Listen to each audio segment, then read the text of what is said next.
What is A correlation between എന്താ പറയുക excessive masturbation and infertility? Actually അതൊരു മിത്താണ്. ഒരു പേഷ്യന്റ് വന്നിരുന്നു, 29 years ഓൾഡ്, ഒരു ആൺകുട്ടിയാണ്. ആൾക്ക് കല്യാണമായി 1 year ആയി. അപ്പോൾ ഉദ്ദേശിച്ച പോലെ പ്രഗ്നൻസി ആവുന്നില്ല. സോ ആൾ എന്നോട് പേഴ്സണലി പറഞ്ഞു, ഡോക്ടർ ഞാൻ ചെറുപ്പം തൊട്ട് കുറേ മാസ്റ്റർബേറ്റ് ചെയ്തിട്ടുണ്ട്, ചിലപ്പോൾ അതുകൊണ്ടാണോ, തീർന്നു പോയതാണോ എന്നൊക്കെയുള്ള ഒരു ഭയങ്കര കുറ്റബോധം, ഗിൽട്ടൊക്കെ ആയിട്ടാണ് പാവം വന്നത്. പക്ഷെ ആക്ച്വലി സ്പേം അത്ര പ്രശ്നമൊന്നും ഉണ്ടായിരുന്നില്ല. ദേ ഹാഡ് അതർ ഫാക്ടേഴ്സ്, അതൊക്കെ കുറച്ച് ഇൻഫെക്ഷൻ, വൈഫിനൊക്കെ ഫാക്ടേഴ്സ് ഒക്കെ ഉണ്ടായിരുന്നു. പക്ഷേ that trauma he had to go through, അല്ലേ? അത്രയും കുറ്റബോധം ഓരോ പ്രാവശ്യം ഓരോ സൈക്കിളിൽ ആവാതിരിക്കുമ്പോൾ ഭയങ്കര ഗിൽട്ടൊക്കെയാണ്. ആക്ച്വലി അങ്ങനെ ഇല്ല കേട്ടോ. മാസ്റ്റർബേഷൻ കാരണം ഇൻഫെർട്ടിലിറ്റി വരാനുള്ള ചാൻസ് വളരെ കുറവാണ് സയന്റിഫിക്കലി.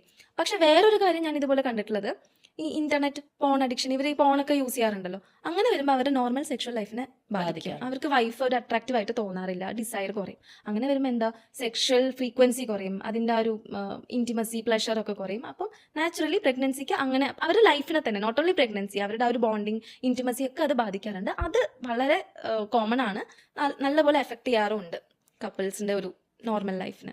ഇതിലിപ്പോ നമുക്കൊരു ജനറൽ ഒരു കണക്കെടുത്ത് നോക്കുകയാണെങ്കിൽ, I just want to know, അതായത് ഇപ്പൊ ഈ വന്ധ്യത എന്ന് പറയുന്നത് സ്ത്രീകൾക്ക് മാത്രമാണെന്ന് ചിന്തിച്ചിരുന്ന ഒരു കാലഘട്ടം ഉണ്ടായിരുന്നു. അത് സ്ത്രീകളുടെ മാത്രം കുറ്റമാണ്, അല്ലെങ്കിൽ ആ ഒരു ബ്ലെയിം മൊത്തം അവരെടുത്തിരുന്ന ഒരു കാലഘട്ടത്തിൽ നിന്ന് ഇപ്പോൾ അത് പുരുഷന്മാർക്കും ഈ പ്രശ്നം വരുന്നുണ്ട് എന്നുള്ളത് മനസ്സിലാക്കി തുടങ്ങിയിട്ടുണ്ട്. So I just want to know, ഏത് ഭാഗത്താണ് ഏറ്റവും കൂടുതൽ ഫോൾട്ട് വരുന്നത്, അല്ലെങ്കിൽ ഒരു പ്രശ്നം വരുന്നത്, ഫോൾട്ട് എന്ന് വിളിക്കുന്നില്ല, ഒരു പ്രോബ്ലം വരുന്നത് കൂടുതലും സ്ത്രീകൾക്കാണോ, ഇപ്പോഴത്തെ ഒരു സിറ്റുവേഷനിൽ കൂടുതലും പുരുഷന്മാർക്കാണോ?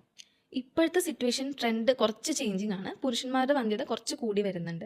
ആക്ച്വലി ഇപ്പോൾ പുരുഷന്മാരുടെ വന്ധ്യത 30% അവർക്ക് മാത്രമേ കുഴപ്പമുണ്ടാവുള്ളൂ. ഒരു കപ്പിൾ എൻ്റെ അടുത്ത് വരികയാണ്, അല്ലെങ്കിൽ ഒരു 10 കപ്പിൾ വരുവാണെങ്കിൽ അതിൽ 3 കപ്പിളിന് പുരുഷന്മാർക്ക് മാത്രമേ പ്രശ്നം, 30%. ഇനി അതിൽ 5 പേർക്ക് പുരുഷന്മാർക്കും ഉണ്ടാവും, സ്ത്രീകൾക്കും ഉണ്ടാവും. കോൺട്രിബ്യൂട്ടറി ആയിട്ട് ഒരു 50% വരെ വരുന്നുണ്ട്. സോ ഓൾമോസ്റ്റ് ഈക്വൽ ആണ്. ഇപ്പം എന്നോട് ചോദിക്കുകയാണെങ്കിൽ ഓൾമോസ്റ്റ് ഈക്വൽ ആയിട്ടാണ് ഞാൻ ഒപ്പിയിലൊക്കെ കാണുന്നത്. 50%, ചിലർക്ക് ഒരു 30% 2 പേർക്കും ഫാക്ടേഴ്സ് ഉണ്ടാവും. അങ്ങനെയാണ് കാണുന്നത്.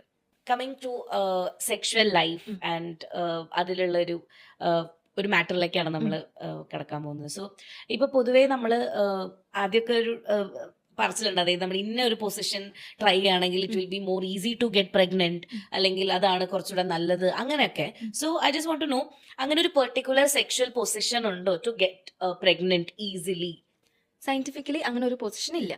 നമ്മൾ എന്താ ചെയ്യേണ്ടത്, ഓവുലേഷൻ ടൈമിൽ സ്പേംസ് അവിടെ അവൈലബിൾ ആക്കണം, അത്രേ ഉള്ളൂ. അതിന് ആ കപ്പിളിന് ഏതാണോ കംഫർട്ടബിൾ പൊസിഷൻ അതാണ് നമ്മൾ യൂസ് ചെയ്യേണ്ടത്. അല്ലാണ്ട് ഇന്ന പൊസിഷൻ എന്നില്ല. നമ്മൾ ആസ് ക്ലോസ് ടു യൂട്രസ്, സെർവിക്സിൽ ഡിപ്പോസിറ്റ് ചെയ്താൽ മതി. അതിനകത്ത് മൊട്ടൈൽ സ്പേംസ് ഉണ്ടെങ്കിൽ ഡെഫിനറ്റ്ലി അവർ കയറി പോകും, അല്ലേ? നമ്മളിപ്പോൾ വജൈനയിലേക്കാണല്ലോ ഡെപ്പോസിറ്റ് ചെയ്യുന്നത്. ഫെർട്ടിലൈസേഷൻ നടക്കുന്നത് ഫെലോപ്പിയൻ ട്യൂബ്സിലാണ്, അല്ല? അപ്പോൾ സോ പൊസിഷനകത്ത് യാതൊരു എന്താ പറയുക കോറിലേഷൻ വരുന്നില്ല. സയന്റിഫിക്കലി അങ്ങനെ ഇല്ല.